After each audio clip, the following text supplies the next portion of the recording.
하나님 말씀 고린도전서 10장 31절 한 절 보도록 합니다. 고린도전서 10장 31절 한 절 같이 읽겠습니다.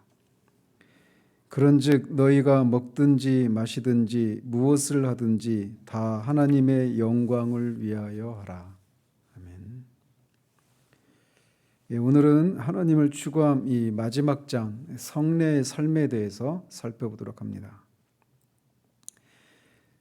우리가 구원받은 신자임에도 불구하고 우리가 마땅히 누려야 될 그리고 우리 영혼의 평안을 우리가 누리지 못하는 이유들이 원인들이 많이 존재합니다. 우리 안에 있는 어떤 죄 때문일 수도 있고 또 어떤 세상의 유혹 앞에서 또는 하나님의 시험을 통과하는 그런 시간 속에서 또는 마귀가 우리를 공격하는 그런 것들로 인해서 우리 안에 그런 내적인 평안을 누리지 못하는 경우들이 왕왕 있습니다.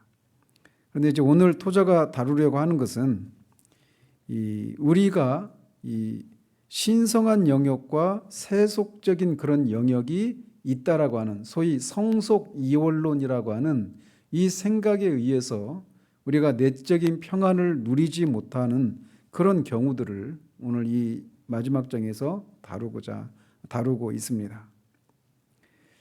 그래서 우리가 일반적으로 가지고 있는 아마 대부분의 그리스도인들이 가지고 있는 그 생각이 무엇이냐면 신성한 영역과 세속적인 영역이 서로 각각 분리되어서 존재한다라고 하는 생각입니다. 그리고 이 두 가지 신성한 영역과 세속적인 영역은 도덕적으로 영적으로 서로 상반되는 것으로 이해되어져 있습니다. 그래서 이 신성한 영역과 세속적인 영역이 거룩한 것과 속된 것이 서로 분리되어 있기 때문에 우리는 동시에 이 두 가지를 함께 할 수 없다라고 하는 생각들을 가지고 있습니다. 그래서 신성한 영역에 속해 있는 동안에는 우리는 세속적인 일들을 할 수가 없고 또 반대로 세속적인 영역에 속해 있을 동안에는 우리는 신성한 영역에 속해 있을 수 없다. 이런 생각들을 가지고 있단 말이죠. 그래서 우리의 내적인 삶은 쉽게 무너져서 이 통일된 삶이 아니라 분리된 삶을 살게 되는 경우들이 굉장히 많습니다. 저 역시도 이런 오늘 우리가 살피려고 하는 진리들을 일찍이 하나님께서 깨닫게 해주셨음에도 불구하고 그리고 그런 자유함을 누린 적도 있었음에도 불구하고 오늘 우리가 살피려고 하는 내용들을 이제 그것을 실제적으로 매일의 삶 가운데서 적용하는 이런 것들을 놓치게 되는 경우에 내가 오늘은 하나님을 위해서 별로 살지 못한 것 같다. 또는 반대로 오늘은 그래도 하나님을 위해서 무엇인가 한 것 같다라고 하는 생각들로 왔다 갔다 하는 경우들이 많습니다. 그래서 우리가 신앙생활을 하면서 가지게 되는 어려움 중에 하나가 이렇게 우리가 그리스도를 따르는 두 가지 세계, 즉 영적 세계와 자연 세계에 동시에 살게 된다라고 하는 사실 때문에 비롯됩니다. 그래서 우리가 이 그리스도를 따르는 것과 관련된 직접적으로 관련된 영적인 일들과 또 우리가 인간이기 때문에 마땅히 해야 될 그런 자연 세계에 속한 그런 삶을 같이 병행을 해야 되는데 이것이 동시에 같이 그 세속적인 거룩한 것과 세속적인 것이 분리되었다라고 하는 이 생각 때문에 우리가 어려움을 겪는단 말이에요. 실제로 우리는 이 땅에서 인간이기 때문에 일상적인 그런 세속적인 것이라고 우리가 생각하는 그런 것들을 벗어날 수가 없습니다. 그러나 또 동시에 우리는 그리스도인이기 때문에 그리스도를 따르는 것과 관련된 직접적으로 관련된 그런 영적인 일들을 해야 되는데 이 분리된 생각이 거룩한 것과 세속적인 것이 분리되었다라고 하는 이 생각이 우리로 하여금 그런 내적인 평안을 누리지 못하고 분열된 삶을 살게 만드는 그런 어려움을 초래한다라는 거예요. 그래서 우리는 아담의 자손들이기 때문에 육신과 연약과 병이라고 하는 한계에 의해서 지배를 받으면서 이 땅에서의 삶을 살게 됩니다. 그래서 그렇게 사람들 사이에서 우리가 살아가면서 오랜 세월의 힘든 수고와 많은 염려와 이 세상 사물에 대해서 우리가 끊임없이 관심을 가질 수밖에 없어요. 이런 삶이 우리에게 모든 그리스도인이라고 할지라도 그런 삶이 있게 된단 말이죠. 그래서 우리가 우리 육신의 삶을 꾸려가기 위해서 오늘 또 여러분의 그 삶의 터전에서 열심을 내서 하루를 살았어요. 또 어떤 것이 부족한 것 때문에 염려하기도 하고, 또 여러분들이 어떤 가지기를 원하는 또는 이루기를 원하는 이런 것들에 대한 그런 상식적인 정상적인 그런 관심들을 가지고 살았어요. 그런데 또 이런 것과 또 대조가 되는 그런 삶이 또 하나가 있는데, 그것은 성령 안에서의 삶입니다. 성령 안에서의 삶은 우리가 늘 살아야만 하는, 몸담고 살아내야만 하는 그런 삶에서 우리가 흔히 누릴 수 없다고 생각하는 더 높은 차원의 삶을 누릴 수 있는 것이 성령 안에서의 삶이라고 할 수 있어요. 그게 우리들이 일반적으로 가지고 있는 거죠. 그래서 우리는 두 가지 신분과 두 가지 삶의 영역을 가질 수밖에 없습니다. 그리스도인이라면. 그래서 아담의 자손으로서 육신의 삶을 꾸려가는 데 있어서 필요한 그런 것들을 해야 되고, 또 동시에 하나님의 자녀로서 더 고차원적인 그런 삶을 사는 이 두 가지 삶, 상반되어 보이는 이 두 가지 삶의 영역 속에 우리는 놓여 있단 말이에요. 그러다 보니까 우리가 이렇게 서로 상반되는 이 신성한 영역과 세속적인 그런 삶이라고 하는 이 두 가지 삶에 동시에 우리가 연루되어 있기 때문에 이것이 자칫 우리 전체 삶을 두 부분으로 나누는 일들이 발생된단 말이죠. 그래서 우리는 무의식적으로 두 가지 부분의 이 행위를 인정하게 됩니다. 첫째 부분은 하나님을 기쁘시게 하고 있다고 하는 만족감과 굳은 확신으로 행해지는 것들이에요. 그래서 이런 것들은 보통 우리가 경건 생활과 하나님을 섬기는 것과 직접적으로 연관되어 있다고 생각하는 그런 것들입니다. 그래서 기도, 성경 읽기, 찬송 부르기, 교회 출석하는 것, 또 믿음에서 나오는 그와 같은 다른 행동들. 그래서 경건 생활과 직접적으로 관련되어 있다라고 하는 그 모든 것들, 이런 한 부분의 삶이 있다, 이렇게 생각을 해요. 그러나 또 정반대로 세속적인 행위들이 있다라고 또 생각을 합니다. 그래서 이것은 우리가 아담의 딸과 아들로서, 우리가 아담의 그런 후손으로서, 자녀들로서 마땅히 이 땅을 살아가면서 해야만 하는 그런 것들로, 그런 행동들이 포함되는 겁니다. 먹고 자고 일하고 몸의 필요를 돌아보고 쉬고 성적인 그런 욕구를 충족시키고 자녀를 낳고 배우고 교육하고 또 운동을 하고, 이런 모든 것들이죠. 그런데 이런 것들을 하면서 우리가 아담의 자녀이기 때문에, 여러분도 오늘 말씀드린 것처럼 직장에 다녀오신 분도 계시고, 또 어디 다른 데 갔다 오시고, 이런 일들 하다가 지금 이 시간에 이 말씀을 듣고 있잖아요. 그런데 이 자리에 임하기 전에까지 했던 그 모든 것들을 하면서 우리가 그런 것들은 하나님께, 그런 일을 하는 동안 그것은 하나님께 시간과 힘을 낭비하고 있는 것이다라고 하는 그런 일말의 어떤 죄책감을 가지고 자염을 가지지 못한 채 그렇게 하는 경우들이 왕왕 있다라는 거예요. 그래서 그런 것들을 하면 하나님을 섬기는 것과 경건생활과 직접적으로 관계되는 것, 즉 거룩한 일이다, 신성한 일이다라고 생각하는 것을 하지 않고 있는 그런 상황에서는 늘 그런 내가 빨리 이거 마치고 빨리 거룩한 일들을 해야 되는데, 거룩한 영역으로 들어가서 하나님을 섬기고 하나님과 관련된 영적인 일들을 해야 되는데, 이런 생각들을 가지면서 그 일을 하고 있는 동안에는 자유함을 누리지 못하는, 내적인 평안을 누리지 못하는 그런 일들이 많이 있다라는 거예요. 그래서 언젠가는 이런 것들을 다 벗어 던지고 전적으로 하나님만 섬기고 하나님과 관련된 일만 할 수 있는 날들이 속히 오기를 바라는 그런 마음을 가지고 살아간단 말이죠. 바로 그 생각이 오래전부터 신성과 세속의 반정립이라고 불려졌던 그런 생각이라는 겁니다. 쉽게 말해서 성속이원론이라고 하는 생각이에요.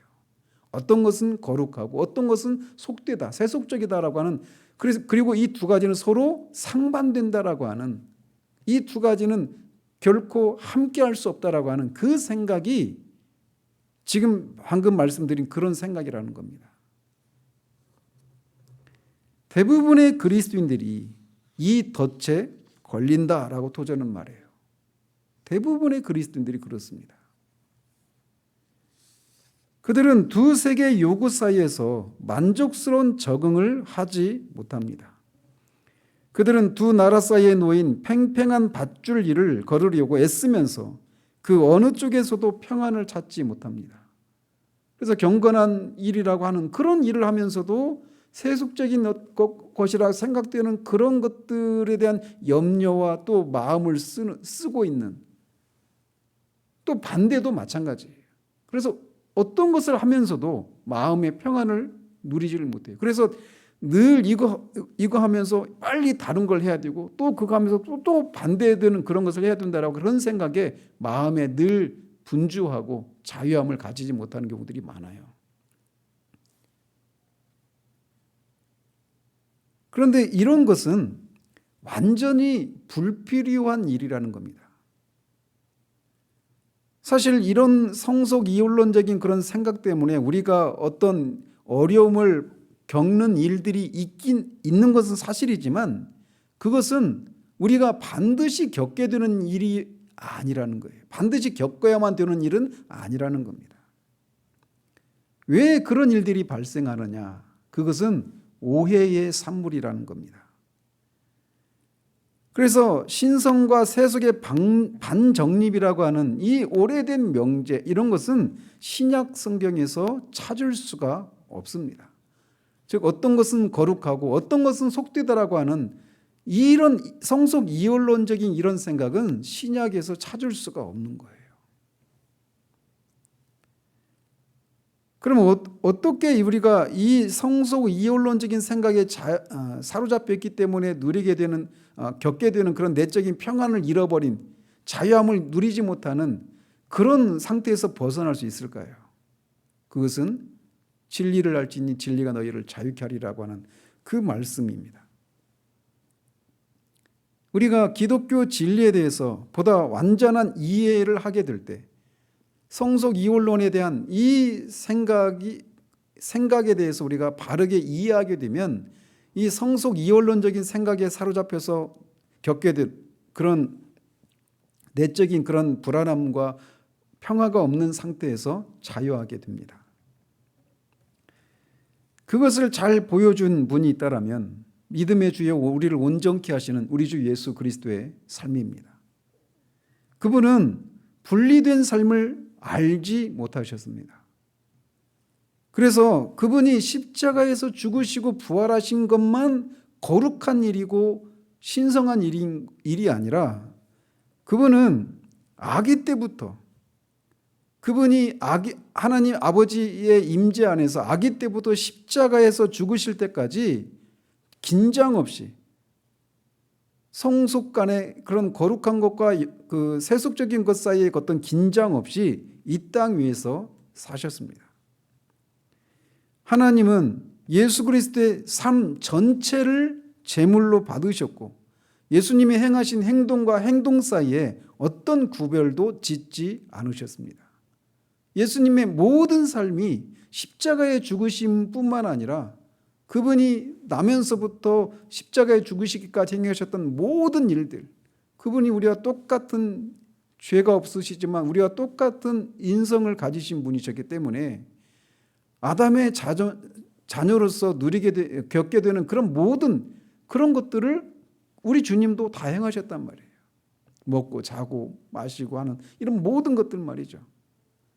근데 그런 것들이 이런 일을 하는 동안에는 내가 이런 일을 하려고 이 땅에 온 게 아닌데 라고 말하면서 그런 일들을 빨리 접고 아버지 하나님과 그 죄인을 구속하기 위한 어떤 일과 직접적으로 관련된 일을 하려고 하는 것 속에서 오는 그런 긴장과 그런 불안전함, 이런 삶이 없으셨다는 겁니다. 예수 그리스도의 모든 삶을 하나님은 제물로 받으셨어요. 나는 항상 그의 기뻐하시는 일을 행한다라고 주님이 말씀하셨어요.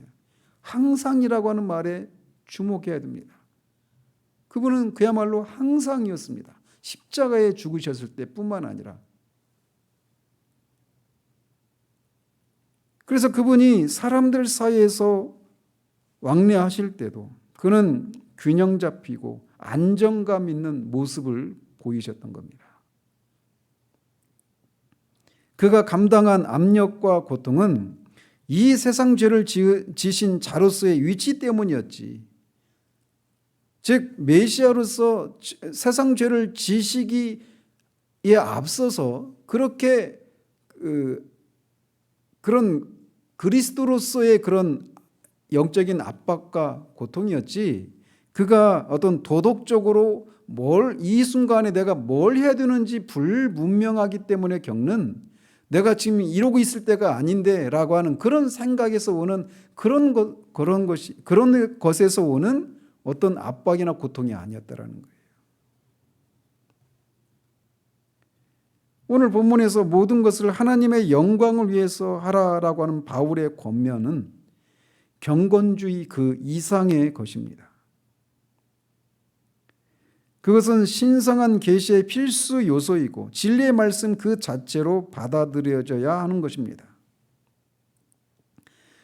바울이 모든 것을 하나님의 영광을 위하여 하라라고 한 이 권면은 우리 삶의 모든 것들이, 우리가 행하는 이 땅을 살아가면서 행하는 모든 삶의 모든 행위들이 하나님의 영광을 위한 삶일 수 있다라고 하는, 하나님의 영광을 위한 삶의 가능성이 있다라고 하는 것을 우리에게 말해주고 있습니다.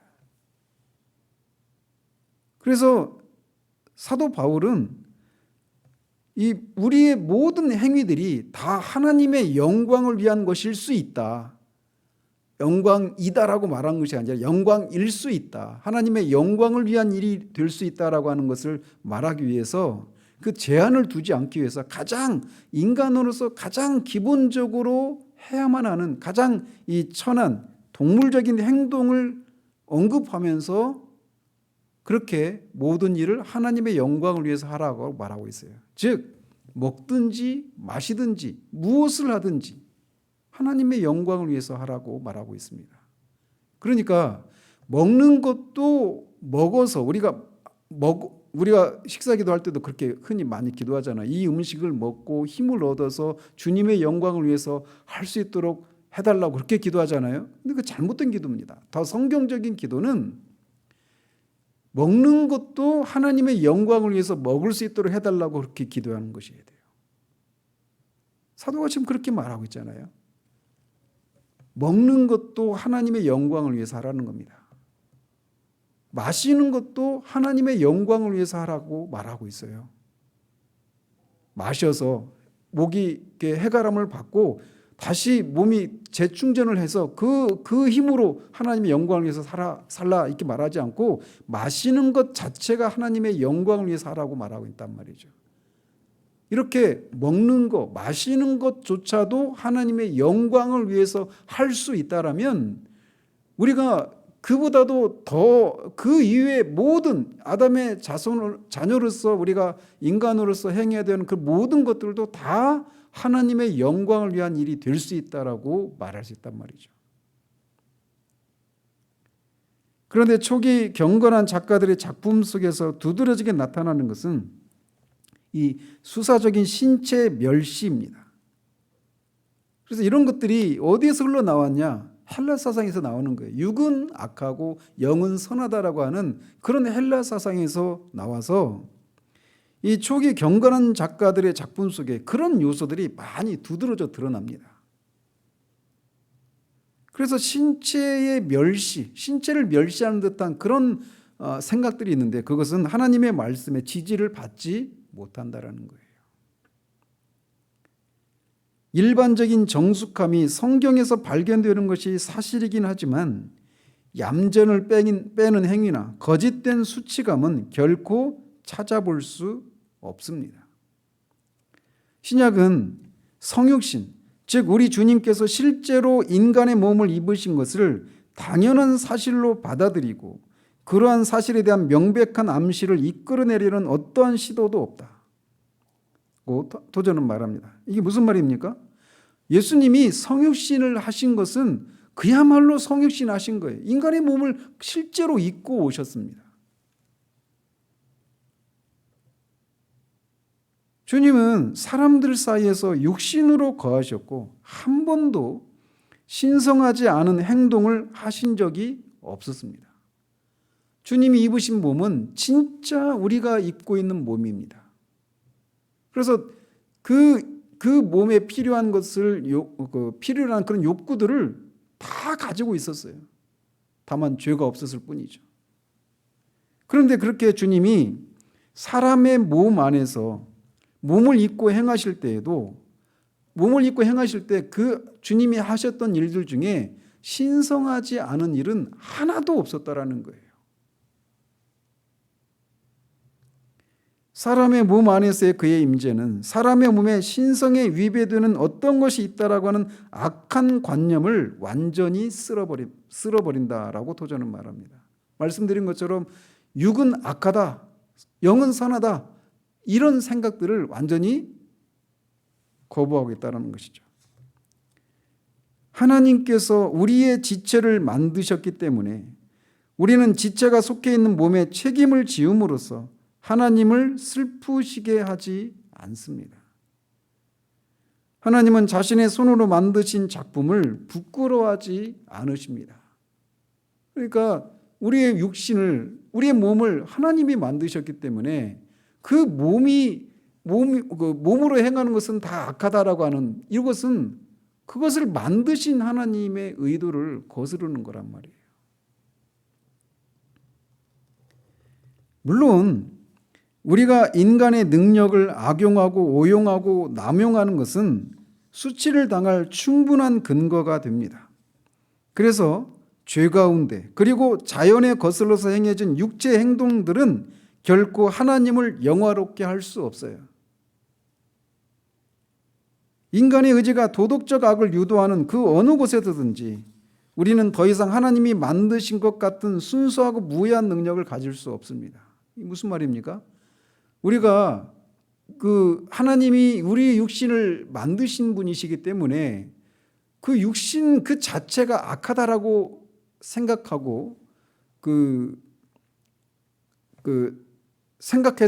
생각하는 것은 옳지 않아요. 그런데 이것이 또 그러니까 그냥 육체로 행하는 것은 또 하나님이 다 받으실 수 있다. 하나님께 영광을 돌리는 그런 삶이다라고 단정적으로 말할 수 없다라는 거예요. 거긴 조건이 붙는 거죠. 만약에 죄 가운데 행한 것이라면, 그리고 이 자연적인 그런 것을 거슬러서 행하는 것이라면 그런 행동들은 결코 하나님의 영광을 위한 것이 될 수가 없는 것이죠. 그렇지만 그런 어떤 악용과 남용이 존재하지 않는 그런 경우를 가정해 보자라는 겁니다. 그래서 회개와 중생이라고 하는 두 가지 이적을 통해서 진정한 구원받은 그리스도인이 신자가 된 사람을 한번 상정하고 우리가 생각을 해보자라는 거예요. 한 사람이 정말 성령의 역사를 통해서 회개와 중생을 하고 신자가 되면 그는 자연스럽게 하나님의 말씀대로 하나님의 뜻에 따라 살려고 하게 될 것입니다.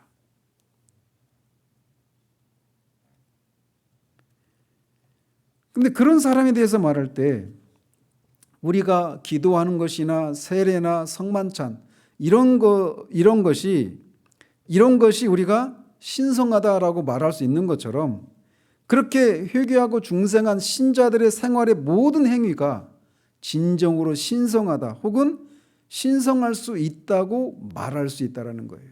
물론 어떤 조건이 있죠.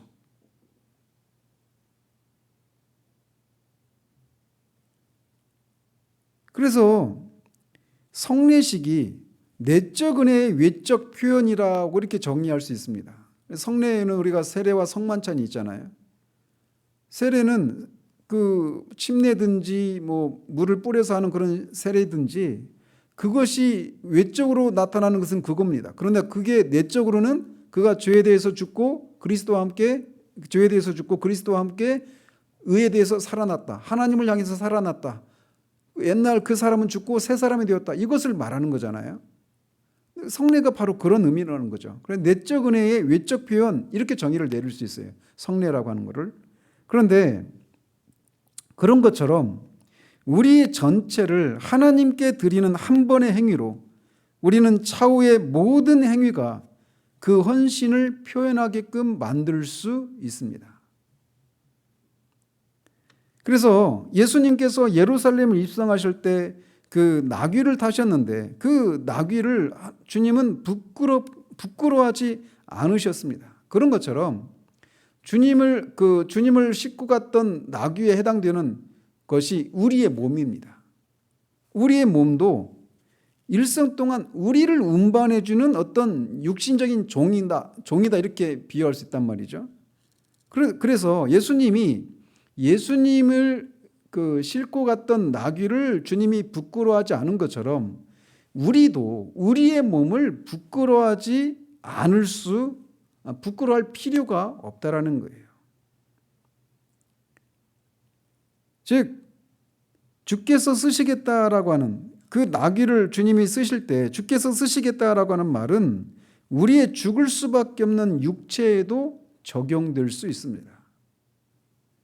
그리스도께서 우리 안에 거하신다면 우리도 그 나귀처럼 영광의 주님을 모시고 다닐 수 있고 무리들에게 가장 높은 곳에서 호산나라고 외칠 수 있는 계기를 만들 수 있다고 토저는 말합니다. 그런데 다시 말해서 우리가 우리의 육신으로 하나님께 영광을 돌리는 삶을 살 수 있다. 이렇게 말할 수 있어요. 그래서 우리가 우리가 영적인 것이다. 거룩한 일이다. 신령한 일이다라고 하는 그런 것을 할 때만 하나님께 영광을 돌리고 있다. 이렇게 말하지 않고 그런 어떤 아담의 자녀들로서 우리가 육체의 삶을 살아가면서 필요로 하는 그런 것들, 우리가 흔히 세속적인 것이다라고 말하는 그런 일을 하는 것을 통해서도 하나님께 영광을 돌리는 삶을 살 수 있다는 거예요. 그런 진리를 우리가 아는 게 중요하다는 겁니다. 그런데 그런 진리를 아는 것만으로는 충분하지 않다고 도전은 말합니다. 그럼 뭐가 필요하냐? 우리가 정말 이렇게 신성과 세속의 반정립이라고 하는 딜레마, 즉 성속 이원론적인 이런 생각에서 우리가 벗어나고자 하려면 그것을 아는 것으로만 그런 진리를 아는 것만으로는 충분하지 않고 그 진리가 우리의 피 속에 흘러야 하고 우리 사고의 양상을 지배해야 한다라고 말하고 있어요. 그래서 실질적이고 단호하게 하나님의 영광을 위해 사는 것을 실천해야 한다라는 거죠. 그래서 이 진리에 대해서 묵상하고 또 기도로서 하나님과 함께 이 진리에 대해서 이야기하고 사람들 가운데 우리가 왕래할 때 그것을 우리 마음속에 자주 기억할 때 그 진리의 놀라운 의미에 대한 깨달음이 우리를 사로잡기 시작할 겁니다.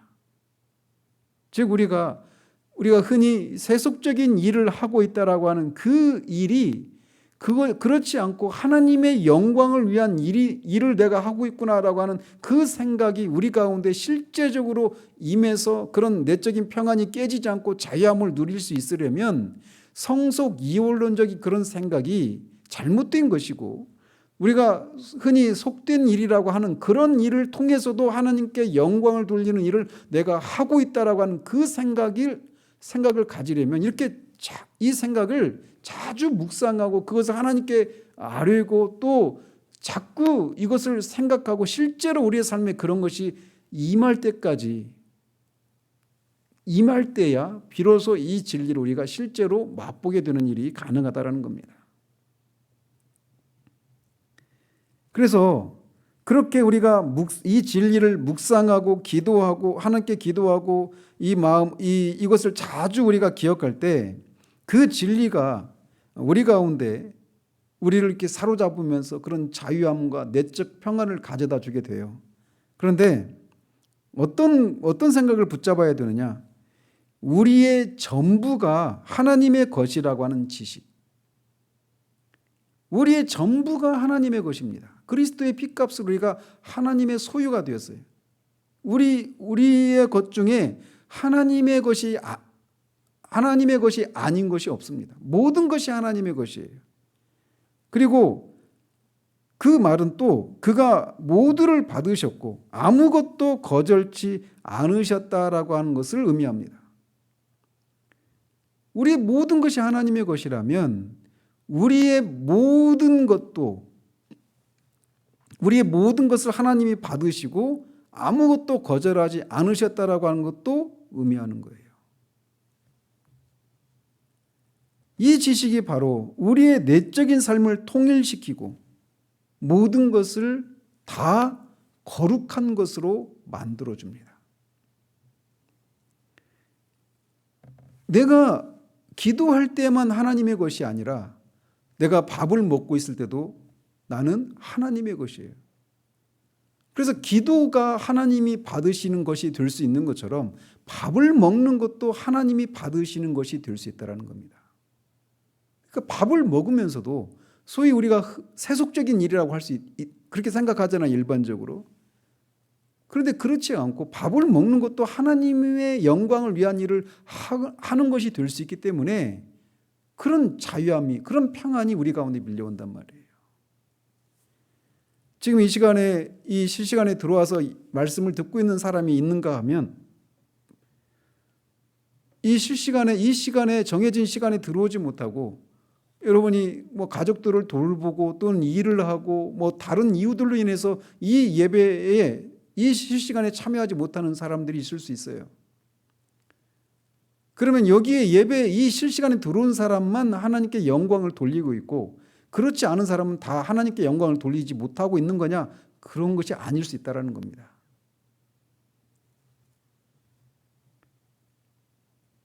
이렇게 이 진리가 실제로 우리 가운데 작용해서 모든 것이 정말 이 거룩한 것과 이 속된 그런 구별이 없어져 버리는 그런 것이 가능하기 위해서는 우리가 이 진리를 자주 묵상하고 하나님께 기도드리고 또 자주 기억을 해야 된다는 거예요, 이 진리를. 그런데 뿐만 아니라 이 우리 안에 이렇게 성속 이원론적인 이 생각은 너무나 뿌리 깊은 것입니다. 그래서 쉽게 그런 생각이 쉽게 우리 가운데서 사라지지 않아요. 그래서 신성과 세속의 이중 심리로부터 완전히 벗어나려면, 성속 이원론적 이런 생각에서 완전히 벗어나려면 지혜로운 사고와 경건한 기도가 많이 있어야 할 것이다 라고 도전은 말해요. 자연스럽게 오늘 한번 이런 말씀을 듣고 자유함을 누리고 내일은 그럴 수 있어요. 그런데 모레 가면 또 그렇지 않게 된단 말이에요. 그래서 지혜로운 사고와 경건한 기도가 많이 있어야 합니다. 예를 들면 보통 그리스도인의 매일의 수고가 예수 그리스도에 의해 하나님께서 받으실 만한 예배 행위로 행해질 수 있다라고 하는 개념을 붙잡는 것은 어려운 것일 수 있습니다. 그리고 직장에서 여러분이 어떤 일들을 하고 있을 때 그것이 하나님을 예배하는 것이다라고 하는 생각을 가지기가 쉽지 않아요.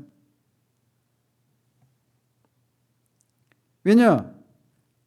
우리 안에서부터 이미 오랫동안 우리 안에 자리하고 있는 이 신성과 세속의 반정립이라고 하는 성속 이원론적인 이 생각이 그렇게 우리가 이 하나님을 예배하고 있는 그런 현장, 하나님을 섬기는 그런 일을 하고 있지 않는 그런 현장에 머무르고 있을 때 그 생각이 불현듯 우리 가운데 떠올라서 우리의 마음을 흔들어 버린단 말이에요. 우리 안에 그 생각이 여전히 자리하고 있어요. 성속 이원론적인 생각이. 뿐만 아니라 마귀도 그렇습니다. 마귀도 그렇게 우리를 흔듭니다. 그래서 우리가 자동차 안이나 책상 앞이나 들에 있을 때, 즉 우리가 예배당과 어떤 개인 기도 자리에 또는 성경을 읽는 거, 이런 어떤 하나님을 섬기고 경건 생활과 직접적으로 관계되어 있는 그런 일을 하고 있지 않는 일상의 일을 하고 있는 그런 때에 마귀가 우리에게 그렇게 속삭인단 말이죠. 네가 지금 오늘 하루를 보내면서 거의 대부분 기도 조금 하고 기도 몇십 분 하고 성경 몇 장 읽고 어쩌면 그것도 안 한 하루일 수도 있어요. 그런 날은 더 심하게 우리를 공격하겠죠. 그러면서 네가 오늘 하루 한 일을 봐라. 대부분 너를 위해서 시간을 쓰지 않았느냐. 너를 위한 일만 하지 않았느냐.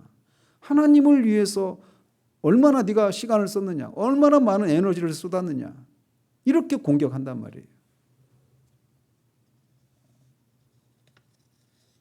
그리고는 그런 생각에 대해서 우리가 진리로 맞서고 맞설 수 없다라면 우리는 금방 혼돈과 낭만과 우울한 마음이 우리 가운데 찾아오게 됩니다.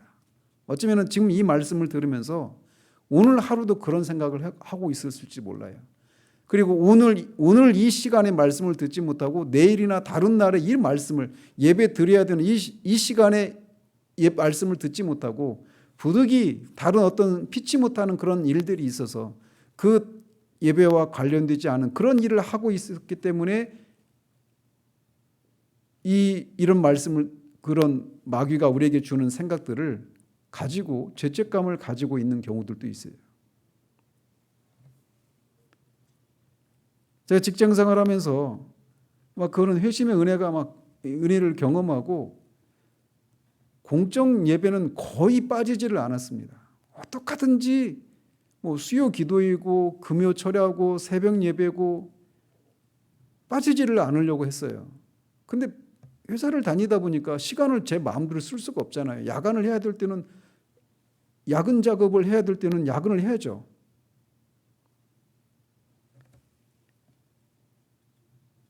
그래서 이 직장에서 일을 하면 그건 하나님 일이 아니고 예배를 드려야 하나님 일이다라고 하는 생각이 제 안에도 있으니까 자유함을 누리지 못하게 된단 말이에요. 내가 이 시간에 지금 이 자리에 이 시간에 이런 일을 하고 있으면 안 되는데 이런 생각 말이죠. 그런데 이것에 대해서 우리가 진리를 가지고 맞서고 그 근거를 분명하게 제시해서 진리로 맞서는 일이 없으면 우리는 금방 하나님 앞에서 죄책감을 가지고 마음의 평안을 잃어버리게 되는 거예요. 내가 지금 이 시간에 이런 일을 하고 있으면 안 되는데 이 생각에 말이죠. 그래서 우리는 적극적인 믿음의 활용으로만 이것에 성공적으로 대처할 수 있습니다. 그래서 우리는 우리의 모든 행동을 하나님께 드리고 그가 그것을 받으신다라고 하는 것을 믿어야 합니다. 그 다음에 그 위치를 굳게 고수하고 주야의 매 시간 매 행동이 하나님과의 약속 안에 포함되어 있음을 계속 주장해야 합니다. 그리고 개인 기도 시간에 하나님께 우리의 모든 행동이 하나님의 영광을 위한 것임을 상기시켜 드리고 또 우리가 그 개인 경건의 자리에서 떠나서 우리의 일상의 삶을 하고 있는 동안에도 짬짬이 드리는 그 짤막한 기도 그런 기도들로 개인 기도 시간을 보충하는 그런 일들을 해야 된다는 거예요. 그리고 모든 일을 제사장다운 사역으로 만드는 기술을 실습하도록 해야 합니다. 그래서 내가 경건 생활과 직접적으로 관련된 일이 아닌 것을 하는 동안에도 그것이 하나님을 위한 것이 되는, 그 일이 하나님이 받으시는 일이 되도록 하는 그런 기술을 배워야 되는 거예요. 그리고 모든 소박한 행위 안에 하나님이 계심을 믿고 그곳에서 그를 발견하는 것을 배워야 합니다. 로렌스 형제가 말하는 하나님의 임재를 연습하는 거죠. 그런데 이렇게 성속 이원론적인 생각에 부수적으로 따라오는 한 가지 잘못이 있는데, 그게 뭐냐? 장소에 적용되는 거예요. 그래서 어떤 장소는 거룩하고 어떤 장소는 세속적인 장소다라고 하는 그 생각이 우리 가운데 따라온단 말이죠. 신약을 읽으면서도 여전히 어떤 특별한 장소를 구별해서 그 특별한 장소만 고유한 그런 거룩한 영역이라고 믿는 경우들이 많아요. 교회는 거룩하고 직장은 거룩하지 않다. 쉽게 말하면 그런 식이죠. 그래서 근데 이게 잘못된 것인데, 이 생각이 너무나 멀리 퍼져 있기 때문에 그것에 대항해서 싸우려고 하는 사람은 굉장한 외로움을 느낀다고 토저는 말합니다. 심지어는 이 눈에까지 그런 생각이, 잘못된 생각이 눈까지 이렇게 물들여 놨기 때문에 제대로 분별을 못한다는 거예요. 그래서 이게 어떤 장소는 거룩하고 다른 장소는 거룩하지 않다라고 하는 생각이 잘못된 것임에도 불구하고, 그래서 기독교 교훈이 아님에도 불구하고 기독교 교훈의 일부로 오랫도록 받아들여져 왔어요. 그러면서 그런 것들이 어디에서 나왔는가? 이스라엘에게 하나님께서 거룩함이 무엇인가를 가르쳐 주시기 위한, 거기에서부터 유래된다라고 얘기합니다. 그래서 이스라엘은 400년 동안 애굽에서 종살이를 했는데 모세에 의해서 그 종살이에서 해방되죠. 그렇지만 그들은 거룩함에 대한 정확한 개념을 잊어버렸습니다. 에스겔서 20장에서 말하고 있는 것처럼 그들은 애굽에 살면서 조상들의 약속을 듣고 알고 있었지만 애굽의 그 우상들을 같이 섬겼어요. 그들은 거룩함에 대한 그런 개념을 잊어버리고 있었죠. 그래서 하나님은 그 거룩함에 대한 개념을 가르쳐 주시기 위해서 구름과 불 속에 자신의 위치를 국한시켰어요. 하나님이 구름 기둥과 불 기둥으로 그들과 함께 하셨는데 그것은 하나님의 임재의 상징이거든요. 그리고 성막에 또 지성소에 하나님의 임재를 국한시켰습니다. 거기만 하나님이 계신 게 아니거든요. 온 세상에, 온 우주 안에 하나님은 완전함으로 그렇게 충만하게 모든 곳에 동시에 계시는 편재하시는 하나님이시기 때문에 하나님이 모든 것에 거하시는 하나님이심에도 불구하고 그렇게 구름 기둥과 불 기둥과 성소와 지성소라고 하는 이런 어떤 특별한 장소에 하나님이 거하시는 것을 통해서 그렇게 다른 것들과 다른 장소와 구분된 그런 장소라고 하는 개념을 그렇게 하나님이 그들에게 가르쳐 주셨단 말이에요. 심지어는 그 율법을 통해서 이스라엘 백성들에게 거룩한 것과 거룩하지 못한 것의 차이를 가르쳐 주셨는데, 어떤 옷과 먹는 것과 어떤 날은 거룩하고 그렇지 않은 것, 그릇들, 씻는 것, 희생제물, 많은 종류의 제물들, 이런 다양한 것들을 통해서 하나님은 거룩함이 무엇인가를 이스라엘 백성에게 가르쳐 주셨어요. 그런데 하나님이 그렇게 그 모든 것들을 통해서 이스라엘 백성들에게 거룩함이 무엇인가를 가르쳐 주셨는데, 그 핵심은 뭐냐? 그것들이 거룩한 것이 아니라 하나님이 거룩하신 분이시다라고 하는 것을, 그런 어떤 사물과 어떤 날들, 이런 것들을 통해서 그것을 알도록 가르쳐 주셨단 말이죠. 물건이나 장소가 거룩한 것이 아니라 여호와께서 거룩하신 분이다라고 하는 것을 그들이 배워야 했던 거예요. 그래서 그런 이 레위기나 이런 그 모세오경을 통해서 하나님의 거룩하심을 그렇게 그런 날들과 제물들과 옷과 음식과 이런 모든 것들을 통해서 거룩함을 가르쳐 주셨던 거죠. 그게 구약의 시대입니다. 그런데 이제 그리스도께서 이 땅에 오셨어요. 그리고는 주님이 산상순에서 이렇게 말씀하십니다. 옛사람에게 말한 바를 너희가 들었으나 나는 너희에게 이르노니 라고 말하면서 이제 구약의 수업은 지나갔음을 선포하십니다. 그래서 그리스도께서 십자가에서 돌아가셨을 때 성전의 휘장이 위에서 아래로 찢어지죠. 그래서 구약에는 대제사장이 1년에 한 번만 그렇게 들어갈 수 있었는데 이제 누구든지 그리스도 안에 있는 사람은 그리스도의 피를 의지해서 하나님의 존전에 나갈 수 있게 된 것이죠. 그리고 사마리아 여인에게 말씀하신 것처럼 이 산에서도 말고 예루살렘에서도 말고 너희가 아버지께 예배할 때가 이르리라. 하나님을 예배하는 거룩한 장소가 따로 있었어요. 주님이 오시기 전까지는. 아니 더 구체적으로는 더 정확하게는 예수님의 십자가의 죽으심이 있기 전까지는 예루살렘 성전에서만 하나님을 예배할 수 있었습니다. 그런데 이제는 그런 때가 지나갔다라는 거예요. 아버지께 참으로 예배하는 자들은 신령과 진정으로 예배할 때가 오나니 곧 이때라. 아버지께서는 이렇게 자기에게 예배하는 자들을 찾으시느니라.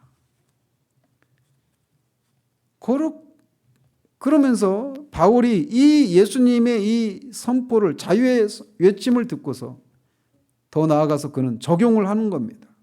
모든 음식이 깨끗하고 모든 날이 거룩하고 모든 장소가 성스럽고 모든 행동이 하나님께 받아들여질 수 있음을 선포하기까지 합니다. 그래서 거룩한 것과 세속적인 것의 그 구별이 없어졌다라고 말하고 있는 거예요.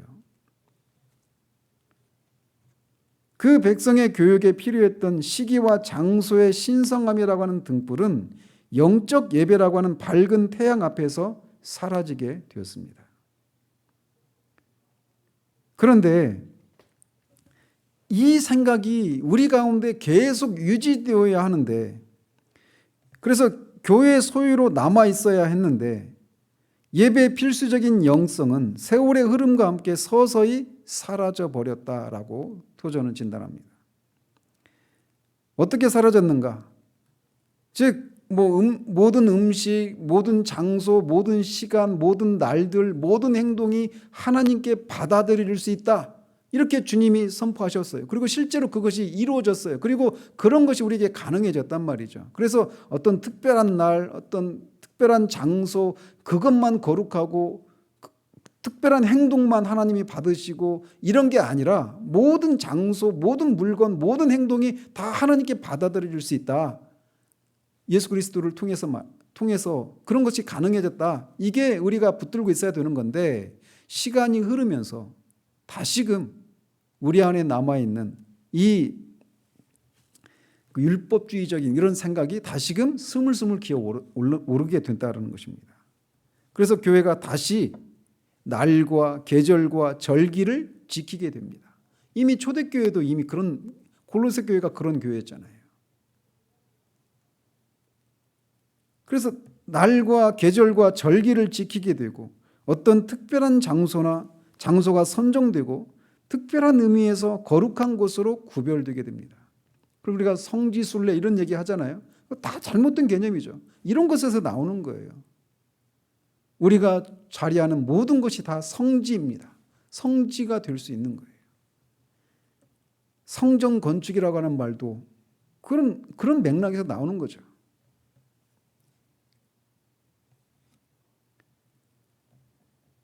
그래서 그런 것들을 어떤 장소나 어떤 특정한 행위가 거룩하고 그렇지 못한 것이 있다라고 하는 이런 성속 이원론의 구별을 가장 잘 드러내고 있는 집단이 있다면 바로 로마 카톨릭이에요. 그들의 치명적인 영향은 종교와 생활 사이에 개입시킨 완전한 분리입니다. 그래서 이 거룩한 것과 세속적인 것이 완전히 구분되어 있다라고 하는 것이 그들의 생각이에요. 그리고 심지어는 사람에 있어서도 마찬가지죠. 성직자와 평신도라고 하는 말이 거기 이 로마 카톨릭에서 나오는 거거든요.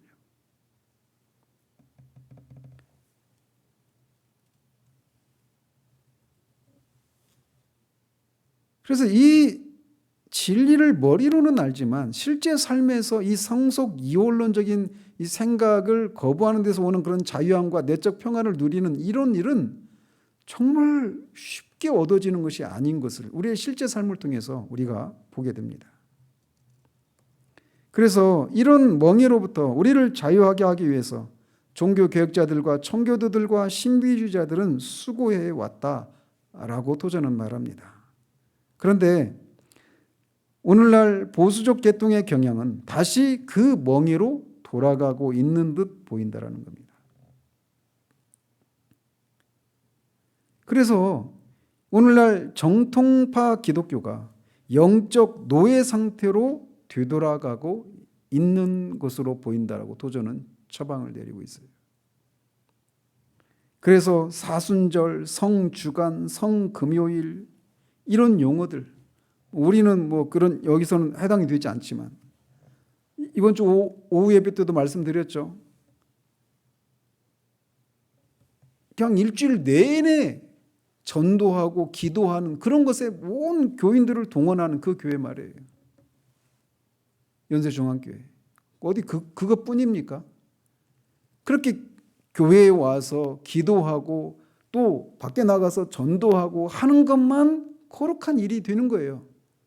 그렇지 않으면 그런 다른 일들은 거룩한 일이 아니기 때문에 그 교회가 정해진 그 시간에 그런 교회가 하고자 하는 일들을 해야만 합니다.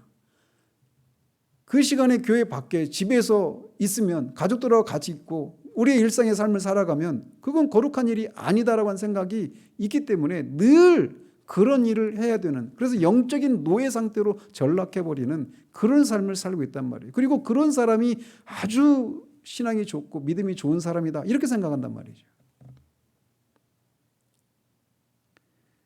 그렇다고 해서 이제 도자가 오해를 사지 않기 위해서 몇 가지를 덧붙여요. 뭐냐? 거룩한 것과 이 세속적인 것 이런 구별이 모든 것들이 다 거룩한 일이 될 수 있다. 모든 일이 모든 장소가 모든 날이 모든 시간이 하나님께 영광을 돌리는 일이 될 수 있다.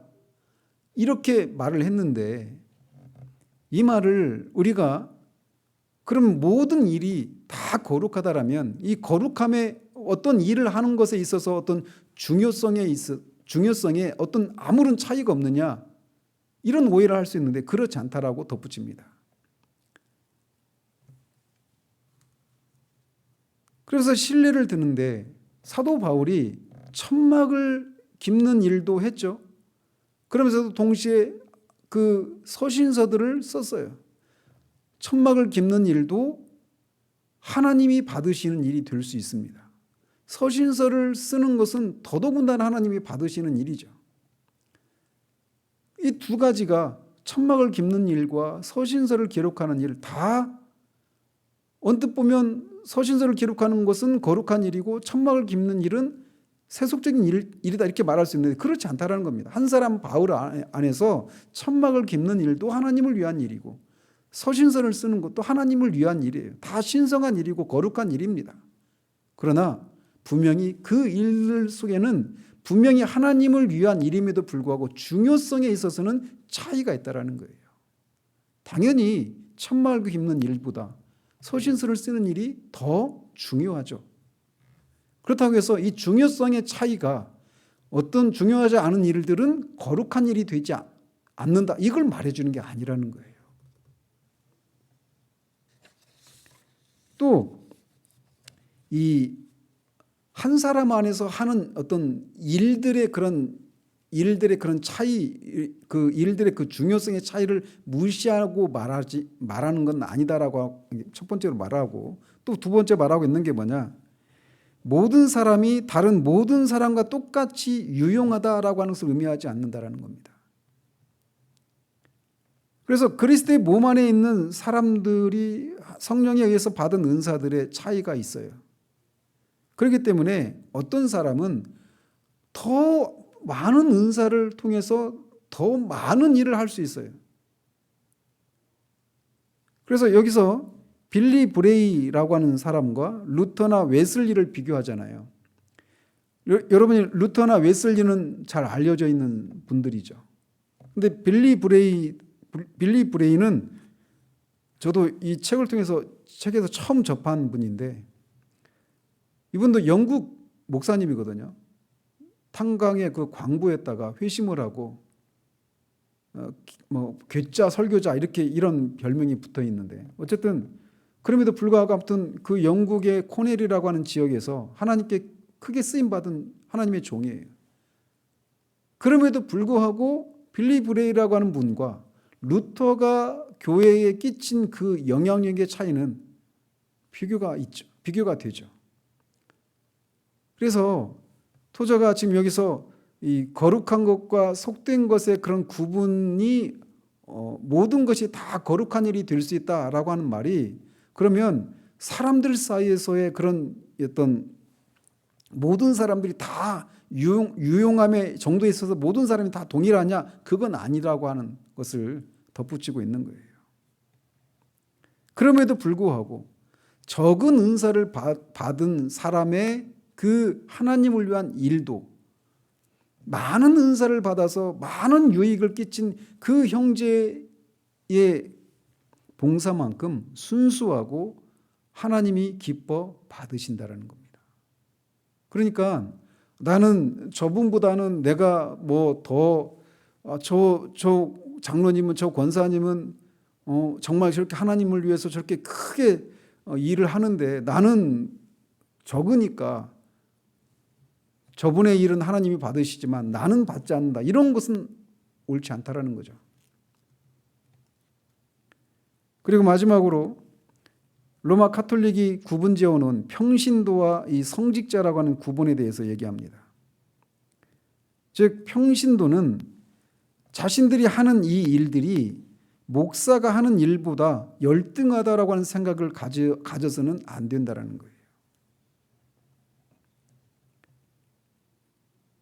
목사로서 하나님이 목사에게 부여하신 임무가 있어요.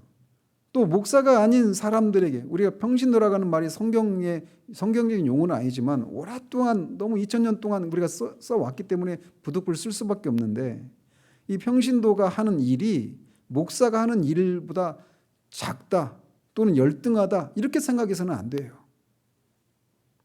근데 우리 안에 이런 성속 이원론적인 생각이 뿌리 깊이 박혀있기 때문에 목사가 하는 일에 비해서 평신도가 하는 일들은 열등하다라고 하는 생각을 우리도 모르게 가지고 있단 말이에요. 그래서 목사가 하는 일들은 다 성역이라고 말을 하고 평신도가 하는 일들에 대해서는 성역이다, 이런 말을 사용을 안 합니다. 그러나 그렇지 않아요. 모든 사람을 각자 부르심을 받은 그곳에 거하게 해야 합니다. 그러면 그 사람이 자기가 부르심을 받은 그 자리에서 하나님을 위해서 하게 된다면 그 일도 목사가 하는 일만큼 거룩한 일이 될 수 있습니다. 그래서 우리가 흔히 뭐 설거지를 하고 아이들 뒤치다꺼리하고 뭐 이런 직장에서 일을 하고 이런 것도 다 목사가 하는 일만큼 거룩한 일이 될 수 있는 거예요. 어떤 사람의 일이 신성한 것이냐 세속적이냐를 결정하는 것은 그가 하고 있는 일이 무엇인가에 의해서 결정되는 것이 아니라 그가 어떤 동기로 하느냐에 의해서 결정이 되는 겁니다.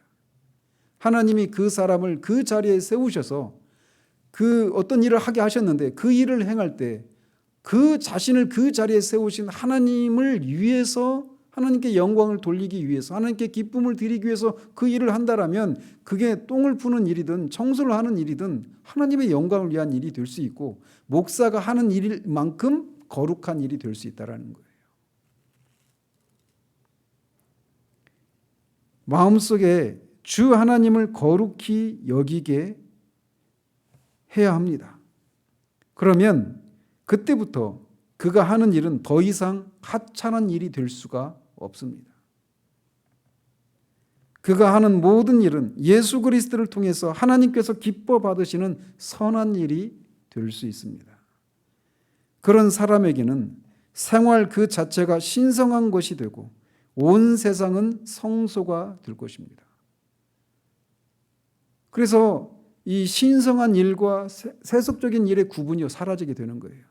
신성한 장소와 세속적인 장소라는 구분도 사라지게 되는 겁니다. 그래서 이 시간에 이 예배드리는 이 현장에 여러분이 없어도 또 이 현장에 여러분이 없고 예배를 드리는 대신에 여러분이 다른 일을 하고 있다 하더라도 그 자리에 하나님이 여러분을 세우셨고 또 그 시간에 여러분이 그 일을 하도록 하나님이 하셨고 또 하나님을 위해서 그 일을 하고 있다라면 그게 바로 하나님의 일입니다.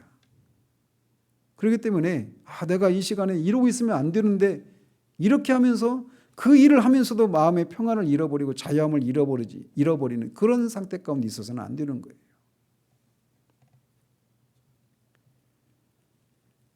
그래서 그가 그렇게 온 세상이 성소가 될 것입니다. 그의 온 생애는 제사장적인 사역이 될 것입니다.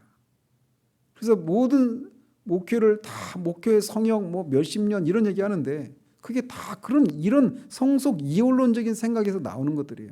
그만큼 뿌리가 깊어요. 그리고 그런 것들을 아무런 문제의식이 없이 그렇게 우리는 사용합니다.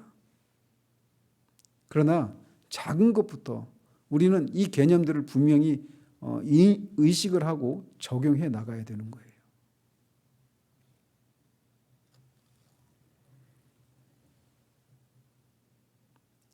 그가 결코 하찮지 않은 그의 과업을 수행할 때 그는 거룩하다 거룩하다 거룩하다 만군의 여호와여 그 영광이 온 땅에 충만하도다 라고 말하는 스랍의 음성을 들을 것이다 라고 도전은 말합니다. 그러므로 자유하십시오. 하나님을 섬기고 경건한 일을 하는 것과 직접적으로 관련되지 않은 그런 일들을 우리 삶을 돌아보면 거의 대부분 그런 일들을 합니다. 목사인 저를 목사가 아닌 사람들의 대부분의 삶이 그렇잖아요. 저도 직장 다녔잖아요. 그런데 그 속에서도 그런 자리에서도 우리가 하나님의 일을 하고 있을 수 있음을 하나님께 영광 돌리는 일을 하고 있을 수 있음을 우리가 알고 이 성속 이원론적인 신성과 세속이라고 하는 반정립의 이 덫에서 우리가 자유함을 누리는 그런 일들이 있기를 우리 주님 이름으로 축원드립니다. 기도하겠습니다. 하나님 아버지, 오늘 하나님을 추구한 마지막 장으로 성례의 삶에 대해서 살펴보았습니다. 우리가 성속 이원론이라고 하는 이 생각이 잘못되었다라고 하는 것을 수시로 듣고 이미 알고 있음에도 불구하고 우리는 어느새 이 타락한 본성에서 나오는 그것들이 다시금 우리를 이 성속 이원론의 이 덫에 우리를 빠뜨려서 걸리게 해서 오늘 하루를 살아가면서도 내가 하나님을 위해서 많은 시간을 들이지 못하고 하나님께 영광을 돌리는 삶과 무관한 그런 삶을 살았다라고 하는 생각에서 오는 자유하지 못함과 내적인 평안이 깨지는 죄책감에 시달리는 일들이 얼마나 자주 우리 가운데 발생을 하는지요. 이 진리를 우리가 수시로 묵상하고 기억하고 또 개인 경건 시간을 통해서 하나님께 우리가 하는 일들이 하나님의 영광을 위한 것임을 상기시켜드리고 이 일을 하면서 짬짬이 그 짧은 시간을 내어서 하나님께 그 우리의 개인 경건 시간을 보충하는 그런 방식을 통해서 우리가 겉으로 보기에 직접적으로 하나님을 섬기는 것과 무관해 보이고 또 경건과 경건한 삶과 무관해 보이는 그런 일상 일을 행하면서도 여전히 그것이 하나님의 영광을 위한 것임을 하나님을 섬기는 것임을 하나님이 받으시는 일이 될 수 있음을 우리가 아는 데서 오는 자유함과 내적인 평강을 우리가 누릴 수 있도록 도우시옵소서. 우리가 행하는 모든 일, 우리가 거하는 모든 장소가 하나님을 섬기는 일이요 하나님이 거하시는 장소임을 우리가 아는 데서 오는 그 자유함을, 그 내적 평안을 우리가 끊임없이 누리며 살아가는 우리 모두 될 수 있도록 주님 도우시기를 원합니다. 예수 그리스도 이름으로 기도합니다.